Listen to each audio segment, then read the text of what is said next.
I mean, to be completely honest, I had been looking for, so the very first feature I ever made could have looked a lot like Laggies. It was about a 23-year-old woman in a kind of quarter-life crisis. She thinks she's doing really well in her career, and then she realizes she's in a really bad spot. And she actually has this weird relationship with her 13-year-old self, her actual self. So she opened a letter written to herself, her future self as a 13-year-old, read this, and hears the voice in her head that haunts her. And then at a certain point in a stroke of magic surrealism, the 13-year-old shows up, and they kind of partnered. Well, at one point when I was putting that film together, it was like, well, maybe it's not her actual 13-year-old self. Maybe it's like a proxy, friends. Like she befriends a teenager, and they kind of. I mean, it was crazy. It was Laggies, and I just been looking to kind of go back to that territory now that I have a few films under my belt and actually know what I'm doing more, because it is something that really interests me.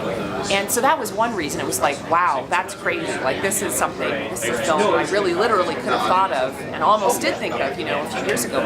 So that was interesting. And then the way that the characters just popped off the page, they were so specific. They just didn't feel at all two-dimensional. They felt so three-dimensional and so specific to me. And I'm also, my favorite film as a kid was Harold and Maude. I love odd couples, people who aren't supposed to be able to have a connection or a friendship.